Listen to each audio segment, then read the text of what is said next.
Ladies and gentlemen, please take your seats. You know, ladies and gentlemen, sometimes it's those simple formulas that just work the best, and guess what? If you're within the sound of my voice, that must mean you are in the seats with once more. As always, my name is Dave Voigt, and I'm the host of this podcast, where we sit down with a wide-ranging variety of entertainment industry professionals. We pick their brain about current projects, state of the industry, how they got started, and so very much more in a light and in a conversational fashion. And you know, if you like how we do things around here, I'm going to go out on a limb and assume that you do.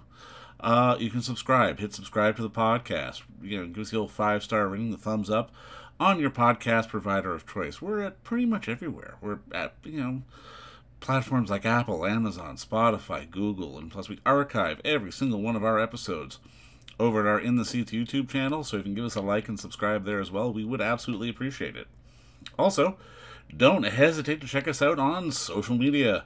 We're on the Facebook, we're on the Twitter, we're on the Instagram, we're on the TikTok, we're on the Letterboxd, and I'm sure we're on other things. I'm not quite sure anymore, but, please give us a follow over at In the Seats for all sorts of fun updates.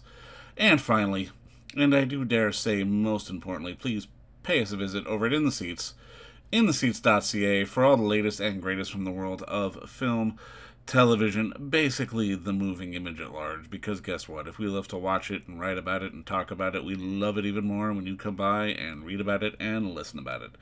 So please do us that kindness and pay us a visit. On this episode, we got a fun one. We are talking about the new film One Ranger, which is coming to Blu-ray from our friends over at Lionsgate Film in the next week or so. I'm pretty sure it's available on demand now, but it is the story of a Texas Ranger who is recruited by British intelligence to track down a dangerous terrorist from attacking London. It's starring Thomas Jane, John Malkovich. It's the fish out of water Western. It's a hell of a lot of fun, and it is from friend of the show, writer and director Jesse V. Johnson, and we had the unique pleasure of sitting down and talking with Jesse about the origins of the story, sort of the magic of the Western, sort of the fish out of water motif, and everything else in between. But like I said, if you want a good action-filled Western, like with a lot of hardcore, real sort of in-your-face, brutal action, go check out One Ranger, because it's a hell of a lot of fun. But first, enjoy our talk with Jesse V. Johnson, because, as always, it's a darn good one. All right, well, just to obviously kick this off in an official capacity, just congrats on the film, and thank you so much for the time today, man. I appreciate it.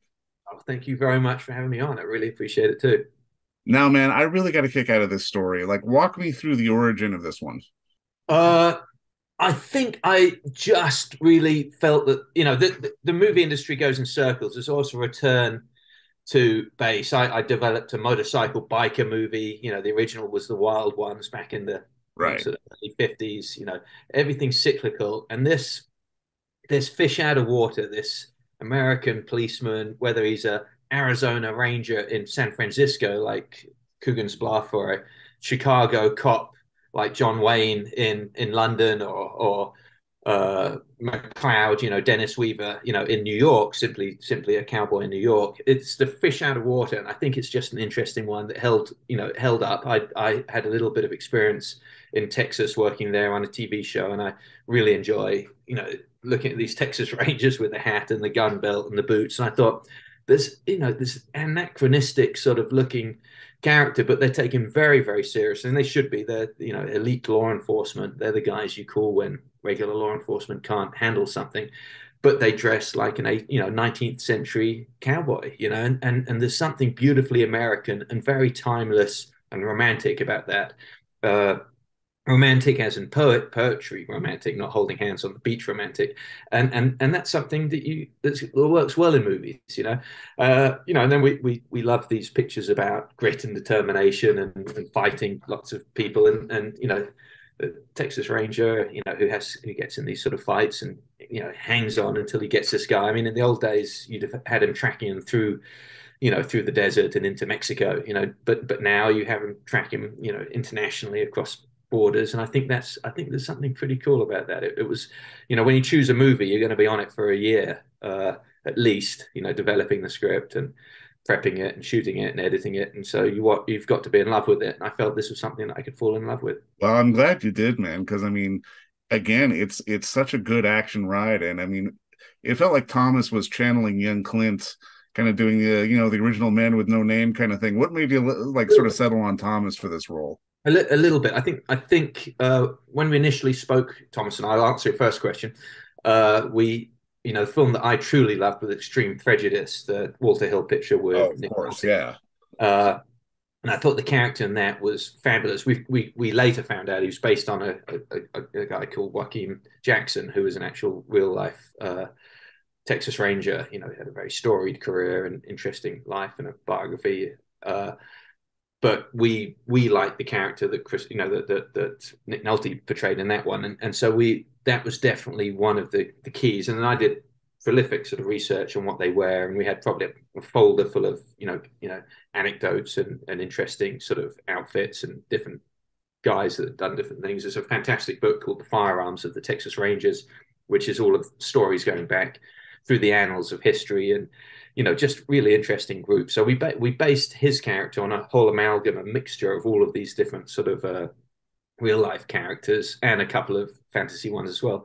And then the other question you ask is how did we settle on Thomas? Well, Thomas is someone I've been developing various different scripts with over a couple of years. We'd sort of met and talked about, his manager, Courtney Lauren Penn, is a friend of mine, and she had brought me in to meet him, and we talked and found a lot of common ground. He's a comic book buff and likes old movies. I'm a fanatic when it comes to older Western movies. The directors of like Bud Boddicker and Howard Hawks and Raoul Walsh and John Ford and Anthony Mann. These the hallowed gods of my cinema. These are how I educated myself as a filmmaker, and he likes those guys and has an affinity for those particular filmmakers that not everyone nowadays remembers, recalls, has interest in. And so we had that common ground, and I think it was a fairly sort of straight shoot from there, to sort of say, well, we've got a Texas Ranger. How about you, Thomas? And he dug the script and he liked the character most importantly, and we went from there. Well, and I mean, especially with the Western, it allows for really so much good character development. And I mean, I think this film really does that as well, particularly with Dean, and I mean, and with Dominic as well, just to sort of to match Thomas's energy. Like, they make a great duo. Like, I can imagine when you're casting something like this, you're definitely trying to find people who can tear into the material. People who are as professional and as excited about it as I am. I don't want anyone there who's there for a paycheck. I don't want Of anyone course, yeah. turning up, who doesn't understand the material, is antagonistic about it, feels that they're doing something that's beneath them. All those kind of things are things I look for now. At the point where I am, I don't want to work with people like that. It doesn't. So I look for a certain enthusiasm, a certain childlike glee. It's like this. At the end of the day, we're in possibly one of the most exciting, most fun, most awesome professions there is. We work really, really hard to entertain people, to make people smile, laugh, cry, get scared. This is a good thing. This is a wonderful thing, and I want to be with like-minded individuals. I want to go out there and do that. And so I look for those kind of actors. Dominique came through Thomas. They'd worked together on The Expanse. We knew we needed someone who was not going to be intimidated by him. He's quite a force of nature on set, and we wanted someone that wasn't going to get baffled by that, but was going to give as much as they took, and really have a good volley going in terms of sort of repartee. And you can tell if an actor is intimidated by another actor, or there's some antagonism, they're not getting on well. In this case, we needed it to look like there was a certain chemistry there that was popping up, and we knew that she could handle her own, and she's brilliant, man. She's so good with, every day it was like 4 or 5 different props, load this gun, put that over there, turn this radio on, and it became a sort of running joke as to how many props she could work through in any one scene, and do dialogue at the same time. It's so effortless. You watch it and don't think it's difficult, but you take any adult male who thinks he knows about guns or bullets, and you put him in a shot, put a camera on him, put almost 100 people around him, and say, okay, now do it. You'd see them just fumble it and drop it on the floor and shiver. It's really quite an amazing talent to be able to do it. She's wonderful, but she also, I think, brought a lot of backstory to the character as well, which was important. Now, I mean, what is it about the Western that allows for such really character driven tales, because it feels like to me when I was watching this felt very much like a modern Western. Had this been more of like a straight action thriller, it felt like it would have played a lot differently. From Yeah. your perspective as a storyteller, what is it about sort of the Western motif that allows things to get maybe a little grittier or a little messier? Well, it's a beautiful question, and it's a very valid one. And as far as I am concerned, the West, the American West, from let's take it from no, Civil War. Take it from the Gold Rush, 1850, through to 1910, 1909. This era is basically the mythology of America. This is our Greek mythology. This is the basis for the heroes, the villains, the government, the way, the evil that it did, and then the good that it's done, and then the wrongdoing, the way that the tribes are treated, not only during the 1870s and the Indian Wars, but the way they were treated during the Gold Rush. This is the mythology of America, and everything that comes from it, that emanates from it, is based in this sort of period of 100 years or so, less than 100 years. And I think there's something really fascinating about that. All of the characters we look at, from Dirty Harry through to John Wick, they have their basis, their root in that. They wouldn't have turned up in any country that didn't have that particular period of time, because it so speaks to a certain kind of male uh, uh, action hero, So for me, you go to that source material, you're on hallowed ground, and it really gives you a sort of exciting opportunity to make a film that's based on this very, very valuable mythology, For sure. No, I mean, obviously, I got to ask you about some of the fight sequences too. And I mean, you're obviously no stranger to that, but I mean, particularly some of the ones like sort of in the apartment building in London and just where they're tearing everything up. You shot it so close and so intimate. It all feels very like intense. Like as we're watching it, you're making us feel it. Like, can you talk a little bit just about not just, I guess, choreographing something like that in such a small space, but getting your actors on board with it as well? Because I mean, again, we felt it. Like we felt Thomas, sort of going through the motions on a lot of this stuff. He was incredible. He really, really committed to that stuff, and it's not that common. Actors prefer to have stunt doubles do it. They don't Yeah. really roll it, get really beat up. But it was part of the character. Though that was the trial. Those four fights that he has with Jess Liaudin, who plays Oleg. Each one is sort of unresolved, but both of them get gradually more and more beat up. There's no martial arts that can get you out of a fight like that. Even if you start with the martial arts moves, it becomes a very messy, unpleasant, and personal endeavor.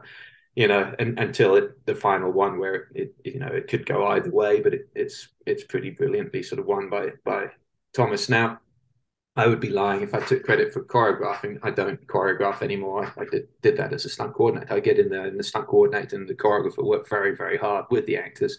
First of all, they work with stunt doubles who put it together. The actors take a look at, I take a look at that, and I give my notes. Then the actors take a look at it, and they give their notes if they have any. And then they get involved. They watch the stunt doubles go through it, and then they'll step in and they'll do it. You take it very slowly, piece by piece, in as chronological order as you possibly can. It's not always possible to do it in chronological order. If you can, you do. But it's handled, once you've done the creative part, which is in rehearsal before we start shooting, they preview that with cameras, and you edit it together, and they bring that to set, and we work from that as much as possible. So there's a cohesiveness to it. But then within each of those shots, the actor can take it as big as they want and experiment, as long as they have the right in and the out point, so you can thread it all together afterwards. But as I say, the key was to keep it as messy and as nasty, and really, you can't compete with John Wick. You can't compete with Mission Impossible. They have enormous, enormous budgets and resources. So you have to go where they can't, which is in the character, in the way you write it. And I wanted this fella to be just intestinal fortitude. He just keeps going when any normal person would sit down and say, I'm done. I wanted a critter that just kept on coming, like John Wayne says in The Searchers. And that's how we wanted these fights to happen. And each fellow just doesn't want to give up. broken eye, missing an eye, broken arm, broken fingers. They'll just keep going for it until one of them overcomes the other. And I think that's an interesting thing. I found something wonderful about that. It gets to the point where it is almost ridiculous, but that's the fun part. That's the Well, I mean, it needed to be ugly. It's truer to the genre to sort of keep these moments ugly. I mean, I'm kind of curious, like early on this, like, did you know that you were going to make these, particularly these action sequences, very sort of close up and very intense? Or was there more of a pressure to sort of, again, sort of mimic that bigger style? No one puts pressure on me, thankfully, anymore. It's pretty straightforward. I mean, myself and the actors put the pressure on, but the producers are just happy if you bring it on money. They don't care much creatively about things like that. That's 100% us pushing ourselves to the limit of what we can do. No, we knew we couldn't compete with martial arts and gun fu, like the films that people are seeing, that are costing hundreds of millions of dollars. So as I say, we lent into that grittiness and felt that would be a cool place to go. And as I say, the motivation is based on two fellas that just won't give up. The martial arts and the beautiful techniques and all that's all gone out the window by the point we catch up with them. And in the fight that you're describing in the tenement building, it's just two people slugging it out, using anything they can lay their hand on, from pots, pans, plates, knives, kitchen knives. I think he stabs him in the leg with a fork at one point. Yeah. Ends up with his thumb in his eye, and he stumbles and trips out, taking the curtains with him as he goes. I mean, for me, that's been my experience. When I've seen a real fight in a close space, there's never any real martial arts to speak of, especially if the other guy's half decent scrapper. It becomes messy really quickly and ugly, with two people sort of grappling with each other and rolling on the floor and trying to bite each other's ears or nose. And this I think is interesting. You go back to the source material and try not to. There's a lot to be said for watching what's been going on, but then forget all of it and watch a lot of videos of actual fights and actual human interaction. And it's amazing how very different it is to John Wick. It's a long way away, a million miles away. The streets don't look like they were lit by a perfume commercial, and it's and people are slipping and falling, and the wrong thing happens dramatically, and I like that. I think that's interesting to put into a film. No, I mean, I'm curious though from your perspective, because obviously the adult-driven action drama is a harder space to work in these days, because people are so used to the tent poles. I mean, from your perspective, do you think that's how a genre like this survives, to lean into the messiness of it all rather than trying to sort of polish it up where maybe you can't polish it up? No, that's not what I said. But I appreciate you asking it. I think the genre is doing fantastically. The amount of people that are going to see these films, it's wonderful. How many people are coming out to see Mission Impossible? How many people are coming out to see John Wick? This is fantastic. Oh, no, for sure. Yeah. So it will survive, and it will thrive, and it's thriving like never before. What 8711 have done is they've taken a very tired genre that was allowed to become extraordinarily lazy in the mid-90s. Yeah. Awful. People doing things and people speeding up this, and terrible stunt doubles and really unimaginative choreography. And Chaz Stahelski and David Leitch, who started 8711, took that and they turned it on its head. They took 4 to 5 months, 3 months to train actors, to really push the limits. And they've raised the bar to a point where now you've really got to do your homework. And it's not a simple fix of saying, well, let's go gritty to beat them. You've really got to sit down. You've got to really scratch your head and go, what can we do? What can we do with the resources that we have that isn't simply trying to be diet version of what they're doing? You know what I mean? Yeah, no. How can we come up with it? And for me, it's coming up with interesting characters, and how would these guys fight in a real scenario? And let's work as hard as we can to make it authentic, and not to copy what these guys are doing. Because I think the temptation is to copy what they're doing and put another actor or another character into those fight scenes, and you just have to really be as creative and as authentic as you possibly can, and it strives from the characters. So I chase scripts with really interesting characters. All the actors I know sign on or don't sign on to a movie because of the characters that they're going to be playing. Not every once in a while there's one that'll sign on for the money, but but in between that, it's people are looking, and audiences are looking to they want to be thrilled when they go to the movies. They do, they really do. They don't want to be disappointed. They want to find a new character that they can invest in and see the next movie and a third movie maybe, and you know. But it's just coming up with something interesting, authentic, that also feels fresh, but also for a certain audience feels familiar. They don't want it too fresh. They also want a certain familiarity as well. So I think if we're going to, I think what you're asking is how do we compete? And I think yes, it all comes back to characters. You know? No, you're absolutely right. That is kind of where I was leaning, because I mean, again, you're not making a feature with a nine-digit budget. You know, you're substantially less than that. So I think One Ranger might have been the catering budget on the last John Wick, but you know, probably right. it doesn't matter. This is not. No one goes to see a movie because of how plucky the director was and how much he did with a small amount of money. That's not a reason ever in the history of movies that anyone has gone to see a film. So it doesn't matter. We've got to make good movies no matter how much we have, and the budget should be invisible. It isn't always, but you know, I think there's also a certain audience that likes things a little more indie and a little more dirty, and you know, without being able to articulate what it is, they feel it's a little more personal. Maybe, like, who knows? Maybe I'm wrong. No, and I mean, I think with One Ranger, like sort of that personal aspect comes out. Like to me, it's almost akin to some of that stuff that you're referencing out of the 70s, like a Dirty Harry stuff, where it felt intimate. And I mean, I'm kind of curious from your perspective, when you look at movies like this may not be a movie, like to me, this is the kind of movie that has legs, that people will discover it down the road and keep watching it and keep watching it. People, oh, did you see One Ranger? Oh man, that's a cool revengeful, that's a cool action flick. I love that movie. What is it about, I guess, doing sort of the action genre, and especially the Western in particular, in more of that intimate space that allows films to have legs? Because, I mean, we can, again, like you said, there were those movies in the 90s. They were glossy, they were big, they were flashy, but we forgot about them. There are these smaller, grittier ones that we remember. Do you think at the end of the day it is character, or is it just something about wanting that intimate space more, especially as moviegoers? Oh man, I mean, if I could define that, I don't know that I'd go public with saying what it was. But it's something. Keep making it. No, exactly. Exactly. It's if it was possible to define it.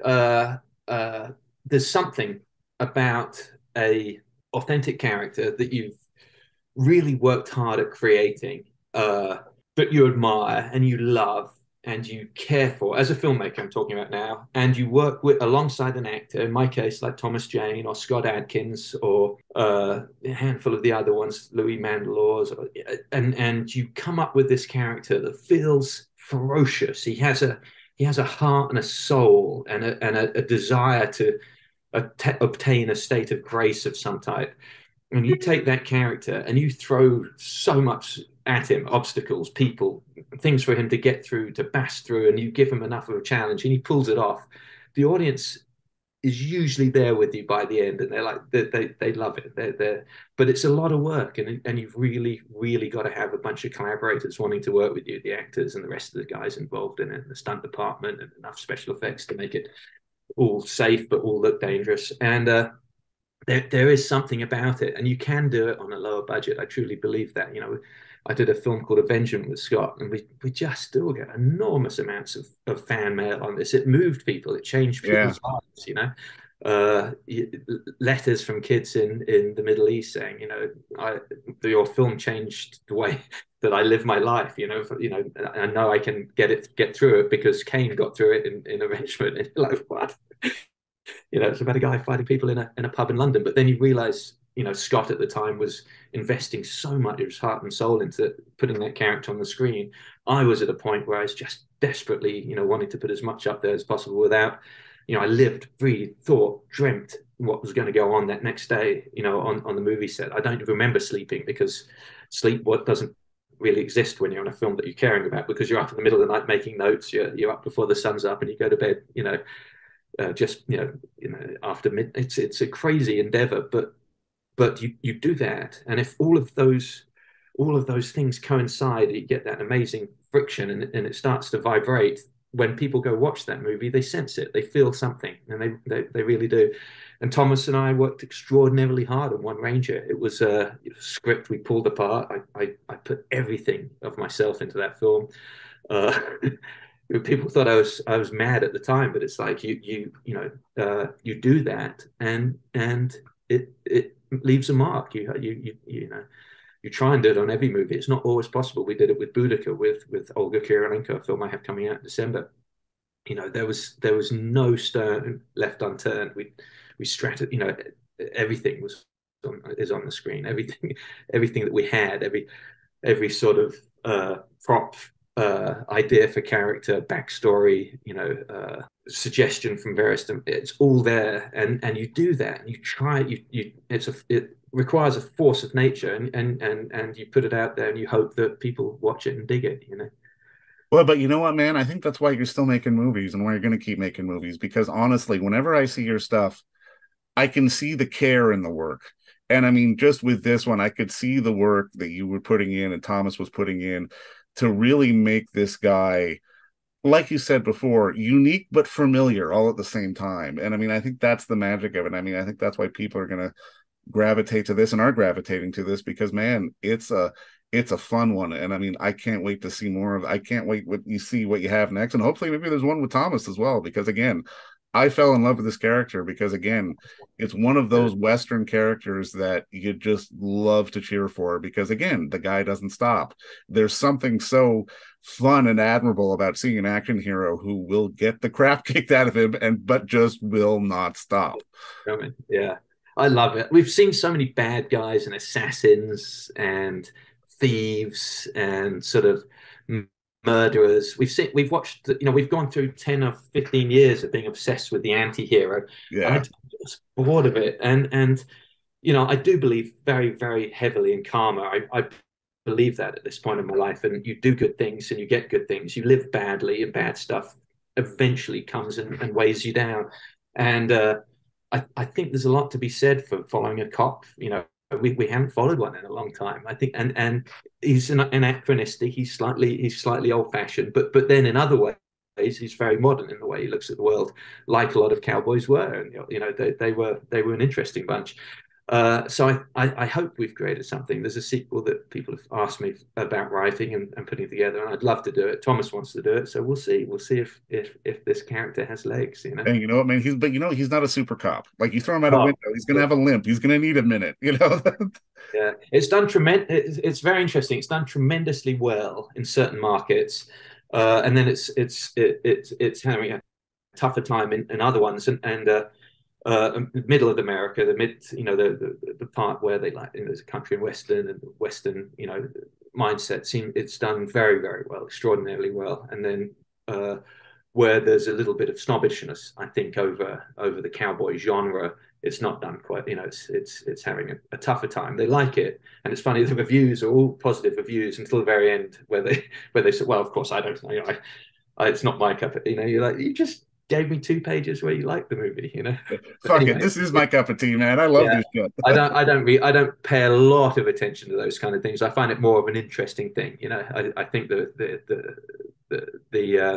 you know, ultimately it's whether you're pleased with the film when you look it up on the screen or not. It's what counts over time. But I like him, so I hope he does come back. So keep your And you know what, man? People who appreciate action and people who appreciate the genre and people at the end of the day who appreciate character will enjoy this movie. But man, like I said before, keep up the good work. Honestly, I can't wait to talk to you on the next one. This one, I really, really enjoyed it. But seriously, One Ranger, congrats again on it. I loved it. Wonderful. Thank you so much, David. Really an honor to be here. Thank you. And don't forget to visit our friends over at Bay Street Video for all your DVD, Blu-ray rental, or purchasing needs this summer, as they are still open for curbside and some mailing delivery as well. Over at 1172 Bay Street, Toronto, Ontario, Canada, you can give them a call at 416-964-9088. That's 416-964-9088. Or send them an email at baystreetvideoto@gmail.com for any of your DVD and Blu-ray needs.